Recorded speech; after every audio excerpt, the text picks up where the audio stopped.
Morning students, today we are going to start new chapter, that is chapter 8, Rural Livelihood. Let's begin with the introduction part. Livelihood refers to the means of earning money in order to live. Livelihood का मतलब क्या होता है? Livelihood का मतलब होता है कि पैसा कमाने का साधन, ठीक है। पैसा कमाना किस लिए?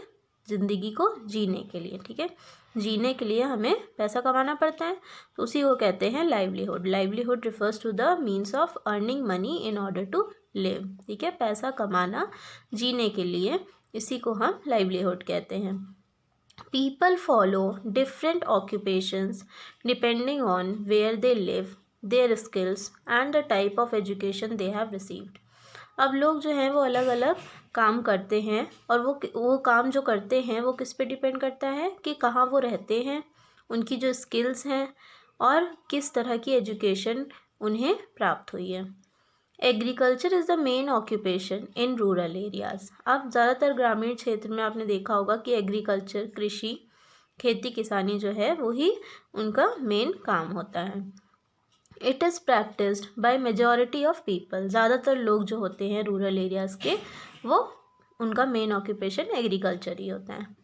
However other sources of livelihood such as animal husbandry, fishing, collection of forest products, mining, craft making and various other jobs are also practiced by the people living in villages. अब इन एग्रीकल्चर के अलावा जो और काम लोग करते हैं वो कौन कौन से हैं? एनिमल हस्बेंड्री मतलब rearing of animals to produce food, fishing, collection of forest products, ठीक है, जंगलों से जो सामान होता है जंगलों का उसे कलेक्ट करना, सेल करना, माइनिंग, क्राफ्ट मेकिंग और इसी तरह की अलग अलग जॉब्स जो हैं वो जो गांव के लोग होते हैं वो करते हैं। So next topic is primary, secondary and टर्जरी occupation. अब हम इस टॉपिक में प्राइमरी, सेकेंडरी और टर्जरी ऑक्यूपेशंस के बारे में पढ़ेंगे। Livelihood can be primary, secondary and टर्जरी। Livelihood जो है वो 3 तरह के हो सकते हैं, प्राइमरी, सेकेंडरी और tertiary. Primary livelihood refers to all work और activities related to natural resources like agriculture, mining and animal husbandry. अब प्राइमरी लाइवलीहुड क्या होता है? उसमें ये हर तरह का काम आता है, एक्टिविटीज़ आती हैं जो कि प्राकृतिक चीज़ों से मिलती है, जैसे कि एग्रीकल्चर, कृषि, माइनिंग, खुदाई और एनिमल हस्बेंड्री मतलब rearing of animals to produce food. Secondary livelihood refers to jobs that involve transformation of raw materials into goods. Secondary livelihood में उस तरह की जॉब्स आती हैं जिसमें रॉ मटेरियल्स, जो कच्चा पदार्थ होता है, उसको फाइनल गुड्स में ट्रांसफॉर्म किया जाता है, बदला जाता है। उस तरह के काम जो होते हैं वो सेकेंडरी लाइवलीहुड में आते हैं। All manufacturing industries and factories come under it. और जितनी भी मैन्युफैक्चरिंग इंडस्ट्रीज़ होती हैं, फैक्ट्रीज़ होती हैं, वो इसके अंडर में आती हैं। लाइक चेंजिंग और transforming raw material such as raw cotton into cotton cloth.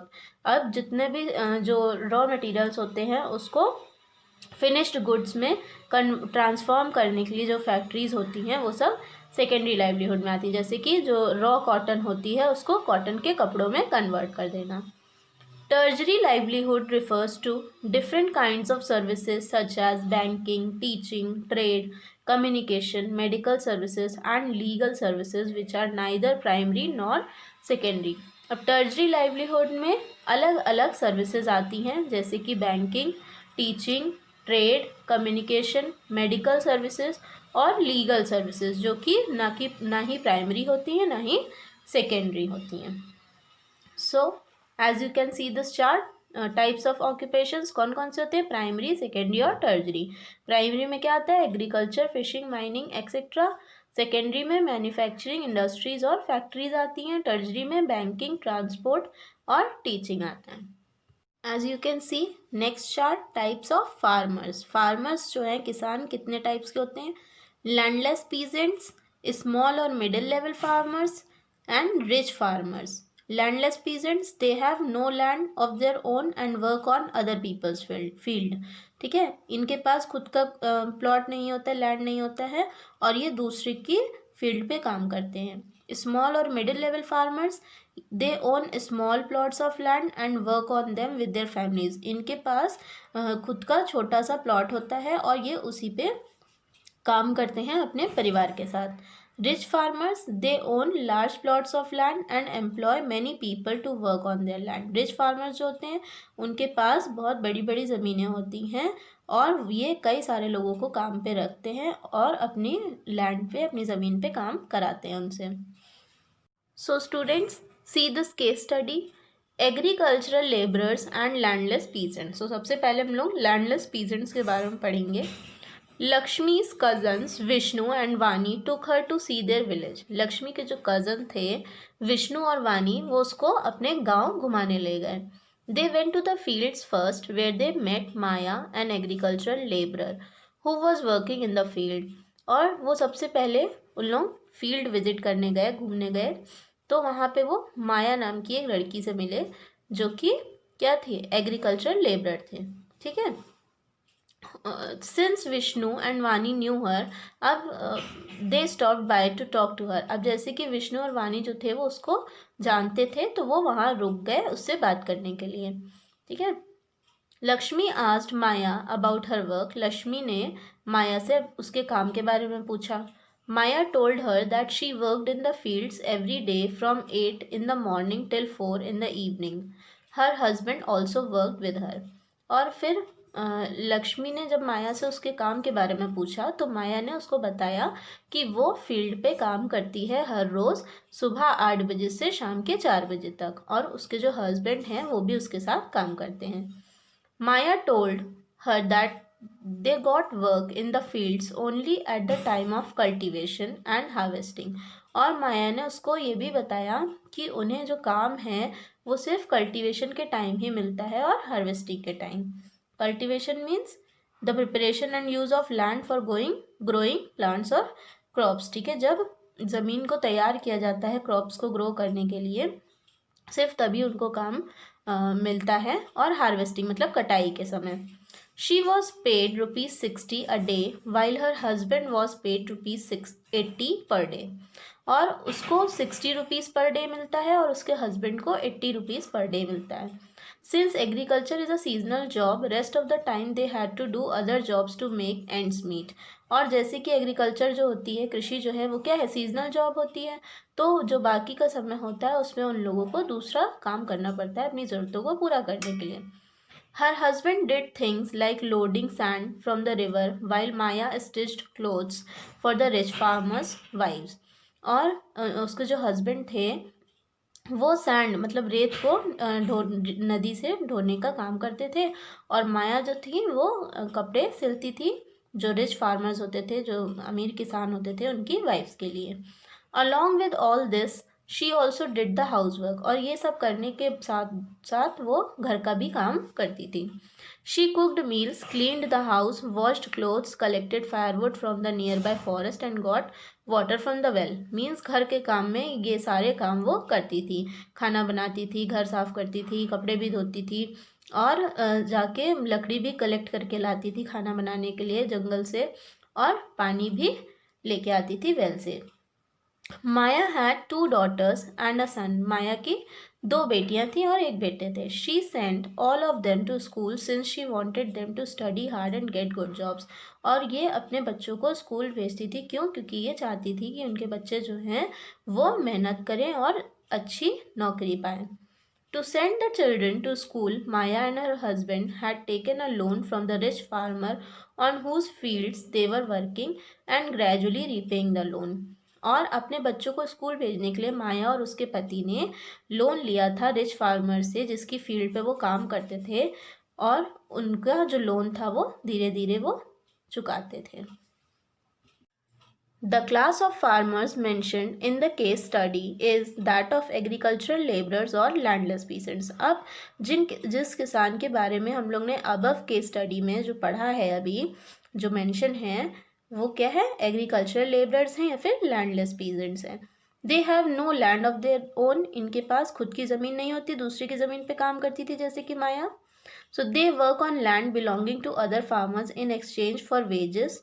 ये दूसरे की ज़मीन पे काम करते हैं ताकि उन्हें उसके बदले पैसा मिल सके, which is often very low, और जो कि बहुत कम होती है।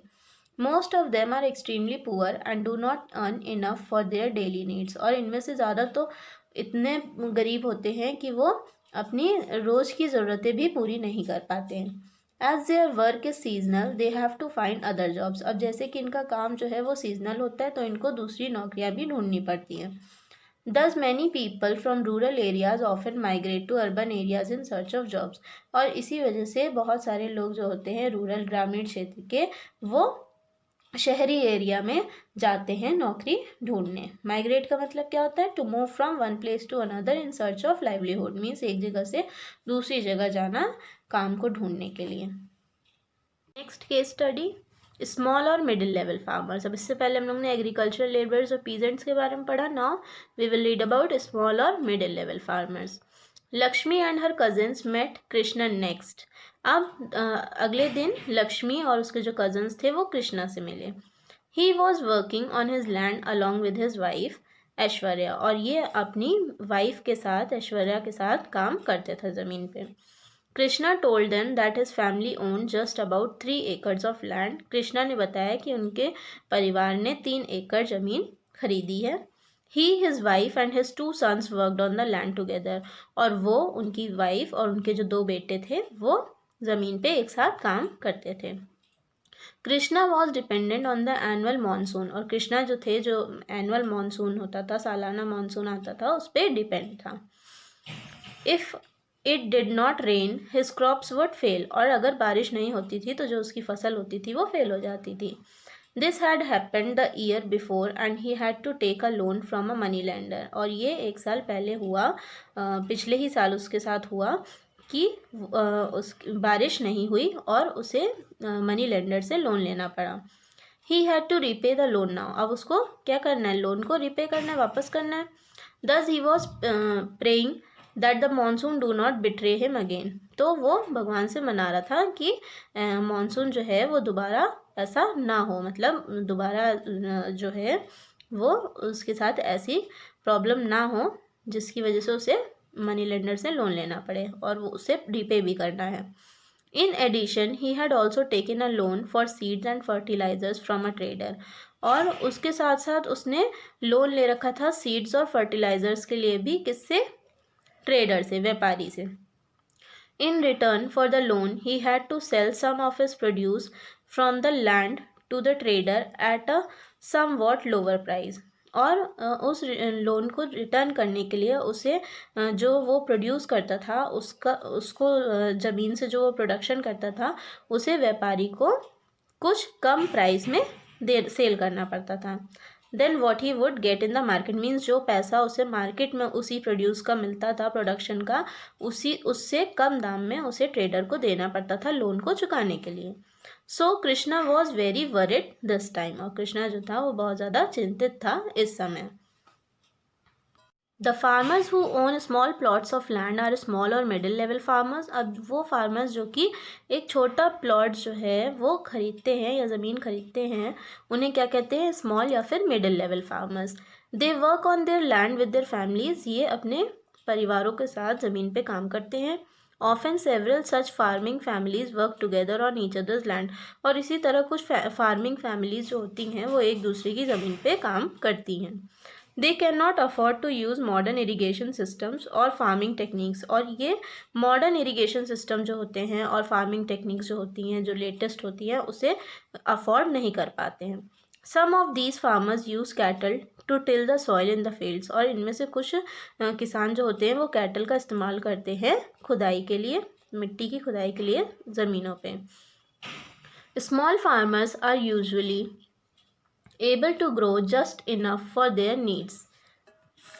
As you can see in the above picture, farmers are using cattle to till the soil in the field.